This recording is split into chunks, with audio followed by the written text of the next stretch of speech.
31শে December রাত 12টা 1 মিনিটের সময় বাংলাদেশের শহর সমূহে বাজি পোড়ানো শুরু হয়। কথা ঠিক কিনা?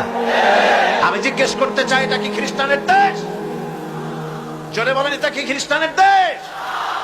অবশ্য আমাদের দেশে খ্রিস্টান, হিন্দু, বৌদ্ধ যারা আছে তারাও আমাদের নাগরিক, সন্দেহ নাই। কিন্তু এই দেশ হচ্ছে পৃথিবীর দ্বিতীয় বৃহত্তম মুসলিম দেশ। খ্রিস্টানেরা নববর্ষ উদযাপনের জন্য বাজি পোড়াক, ফুর্তি করুক, যা মোল্লায় তাই করুক, কিন্তু একজন মুসলমান এই নববর্ষ উদযাপনের জন্য বাজি পোড়াতে পারে না, বোমা ফুটাতে পারে না, ফুর্তি করতে পারে না। মানে নাই, জাস্টিফিকেশন নাই।